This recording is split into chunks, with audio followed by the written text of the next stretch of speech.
Hello and welcome to Decorating Pages for this episode of the production design of No Other Choice. Today I'm doing something a little different. I am very excited to speak with production designer Ryu Seong-hie about her film No Other Choice, directed by Park Chan-wook, who I am a huge fan of from the film Old Boy, who I love that film. I know it's weird, but I loved it, and I went down a long, deep rabbit hole back in the 2000s when I saw that film and got into Korean film. So I'm very appreciative of their film and his genre, and I'm just so happy to be able to do this. So I'm talking with production designer Ryu Seong-hie, and this is the first interview that I've ever done completely through a translator. So I sent my questions, they were translated, and her answers came back translated. And let me tell you, the detail still comes through loud and clear. Rue breaks down the 70s Korean French home of the main character's house, why they scouted over 50 houses, how the greenhouse and garden became storytelling tools, and especially the color green and what that meant in the story. The story of this film, No Other Choice, is of a man who, after being employed for several years in one company, gets fired. And he's devastated, and he comes up with a very unique plan to secure a new job. I'm just going to say there are some spoilers in this, so if you haven't seen the film, maybe come back to it. Again, this is on YouTube. I have pictures of the sets that we're talking about, so I hope you check that out while I'm talking. So here we go.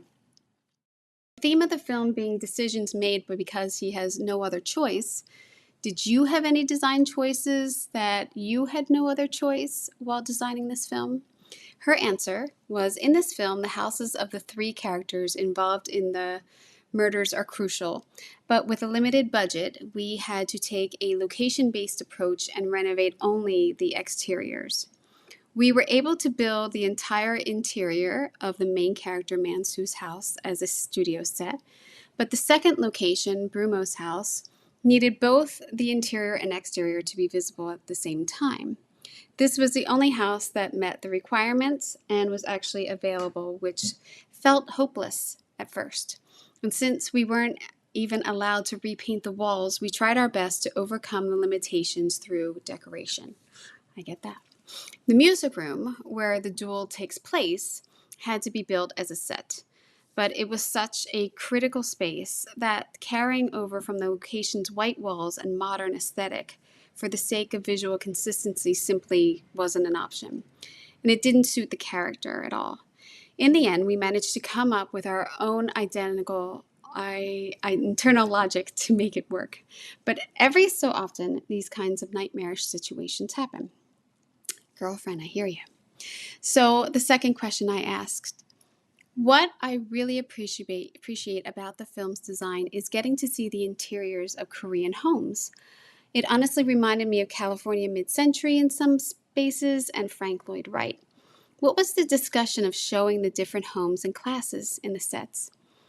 She answered, the style the director, Park, had in mind was used to be called the French home. It was a type that became popular in Korea during the 70s. It was essentially a hybrid image mid-century American suburban housing layout combined with simplified decorative elements from the American version of a French provincial style, all layered with Korea's own modernizing aspirations of the time. Despite the name, it has nothing to do with the actual French architecture. Rather, it reflects the cultural sentiment and desires of that era. It represented an idealized middle-class lifestyle, shaped by a longing for Western, mostly French, imagery, the pace of modernization, and the emerging consumer taste of the period. Its typical features included gabled roofs, ornamental railings, arched windows, and simplified decorative elements attached to brick or concrete walls. The director wanted to convey Mansu's psychology through the house, how he reclaimed the home of his father, once prosperous from running a large pig farm he had built and lived in. He cared and restored it and added a greenhouse. and sought to live out the middle-class image he had longed for himself. We searched a long time to find the remaining suburban French house, and only at the very last moment were we able to locate one. The house served as a structural base, but the entire garden had to be redesigned, and we built the greenhouse, bamboo grove, and much of the main house to match the middle-class ideal Mansu carries in his mind. We added a new roof railing and numerous additional details, completing the house as it appears in the film today. I asked, because I didn't know her answers. I just did all my questions. I didn't know if they built it. I asked her if she built it, and she said we used a location. I asked, what are your inspirations for the design, and how did scenes like seeing into the atrium from above impact your design? She answered, we drew inspiration from brutalist ornamentation. Although it may appear soft at first glance because of its white exterior, we aim to visualize a sense of heaviness and structural pressure. The balcony was shaped to feel like a solid mass rather than something light, essentially sculptural, weight over decorative detail. Instead of blending harmlessly with the brick mantle, it intentionally collides with it, creating tension. And when light hits the structure, the deep shadows can sometimes produce stark contrasts, allowing the house to hold both an idealized image and a sense of pressure and grotesqueness at the same time. As you rightly pointed out, there is a scene where the son watches Mansu's actions from the upper floor. So we put considerable effort into designing a structure that integrated glass in a way that allows visibility from above. I asked, how long was the construction? She replied, the construction took over 2 months under the scorching heat in July and August, avoiding Korea's heavy monsoon season in June. I asked, how many homes did you scout? She replied, 50. I asked, did you make any additions? She replied, again, we renovated the house on the existing location, adding details of railings, windows, walls, and many other elements. We also completely redesigned the garden and built a greenhouse besides the house. Question number 4. The natural growth of greenery around the house is so good. Bravo to your greens department. Was this implied in the script that the home would have gardens and have a grown-in look, or was that a design choice?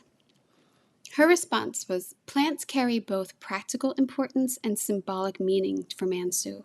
He takes gardening as a hobby, and it was also his father's hobby, and he even built a separate greenhouse.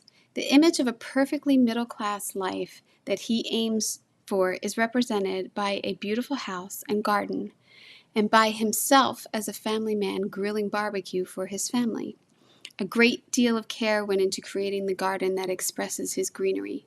We tried to blend different species and concepts to represent both the traditional Korean garden, his father's garden, and the modern garden, Mansun's garden. I then asked, I love this detail of a brick arch which frames some of the scenery perfectly. Was that an addition to the existing home, or did you add this detail? She replied, the arch was originally part of the house. In fact, it was one of the reasons we chose the location. I asked, I'm assuming the interior of the home is a set. This shot especially shows the color palette given to the home and in their world. Can you talk about how color is used in the design of the sets? I'm showing a picture of the living room in the interior of the house. Her answer was, yes, it is a set. The interiors of the 1970s French-style houses in Korea were largely made of wood. We chose to darken the wood tones beyond the brightness and saturation typically used at this time, hoping it would create a sense of pressure weighing down on the family. Green is also an important color for Mansu, both because he works at the paper company and because gardening and bonsai are his hobbies. It is the most frequently used color in the film, and the story moves from end of summer to late autumn, and we wanted the greens to gradually shift from the bright saturated to darker and heavier. Along with this transition of color, we incorporated irregular carpet patterns and other elements to invoke cold, oppressive atmosphere, eventually building toward a feeling as the characters are standing in the midst of something wild and untamed.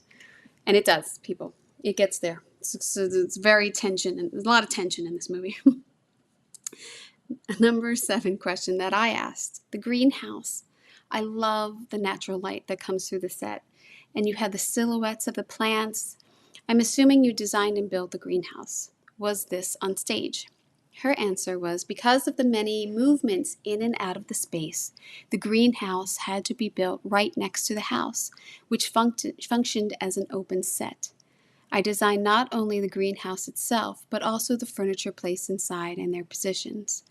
Because of the silhouettes, I even discussed the exact placement of the bonsai with the decorator. Finding high-quality bonsai was not easy, but in the end, the ones we obtained were beautiful, and it became one of the most enjoyable parts of the process. I asked, besides normal greenhouse dressing, what did you and your decorator discuss that should be specifically dressed in for this character? She replied, it may be hard to tell at first glance, but bonsai from Korea, Japan, and China are actually quite different. So I asked the team to source bonsai that carried distinctly Korean characteristics. They executed this beautifully. This space is filled entirely with things Mansu loves, a place where he is completely alone, and it needed to reveal not only his aesthetic taste for bonsai, but also his cruelty. To express this, we discussed extensively how to reflect Mansu's fixation on tools, as well as his personality of collecting, organizing, and studying various types of paper in dense, meticulous ways. The team carried this out wonderfully. I did. I mean, it's very character-driven spaces when you see these sets. I then asked, what were the discussions about taking this set from day to night with the DP? I asked this because there's very intense scenes in this, and sometimes it's raining and everything, so I wanted to talk about her design through light. Her answer was, we wanted the bonsai and the greenhouse, which appear beautifully during the day, to take a fantastical yet subtle, untamed quality at night. This sense of natural unruliness connects directly to the film's final scene, where the forest, the trees, and even the man-made machines become frighteningly overwhelming. We talked extensively about how the space would feel like a beautiful yet unsettling dream, something essential to shaping a film's emotional tone. And in the scene where the sun watches the greenhouse from above, we wanted to heighten both the tension and the visual richness. So we used a variety of materials for the ceiling, not only glass, but also PVC, polycarbonate, and others.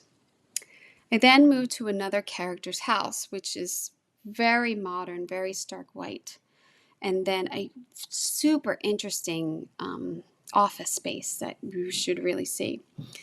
I asked, Bumo's house. It's such a layered room for this character, and it's great. These cardboard pieces on the walls and the ceiling, how did you come up with this concept, and why design it for this character space? She answered, in the greenhouse, if the greenhouse is a space that feels unmistakably Mansu, or like a dream he might imagine, then Bumo's music room is equally a reflection of his own inner world. Like Mansu, Bumo once worked at a paper company, and he is an analog-minded character who cherishes both paper and music. He builds his music room using corrugated cardboard, drawing inspiration from paper-based sound absorbers and and acoustic diffusers commonly used in recording studios, and even in devices with uneven ridge surfaces that create diffusion, scattering sound to prevent it from traveling in a single direction. Bumo is imagined to have meticulously crafted this room piece by piece over a long period of time, making it entirely his own. The director appreciated this detail as a way to further strengthen his character. The greenhouse, Bumo's music room, and the mountain lodge used in the final victim selection scene were all conceived to feel like elements of an adult fable. To achieve this quality, Each space was designed to sit subtly on the boundary between reality and fantasy and still maintaining a grounded sense of plausibility. My last question. Bumo's house, is this a location or a build? It's such a graphic space with all the white walls, yellow railings, and the chrome lighting fixtures. What were the thoughts to give these characters this space and how it contrasts with some of the cardboard walls in the room? She replied, "This is a location. Earlier, we could build the music room as a set because it was a crucial space for the three characters' fight scene. But this location, where both the exterior and living room needed to be captured simultaneously, was a true no other choice space. Even as time ran out, we could not secure any other location that would allow filming.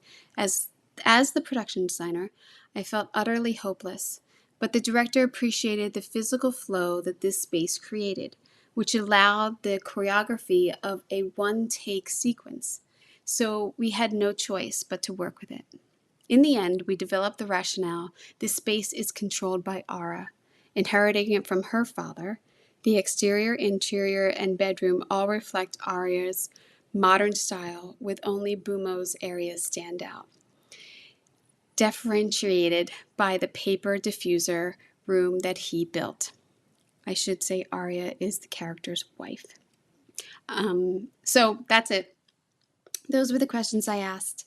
After seeing the film, I'm sure they will become very apparent of why I asked these questions. And if you are watching this YouTube video, you'll see what interesting details and design were used in this. So that's it. That's my conversation with production designer Ryu Seong-hie on No Other Choice. I am still thinking about that house and the greenhouse, and especially that cardboard room, because I would love to steal that. I'm not kidding. It's a real character room, so you really should check it out. Thank you.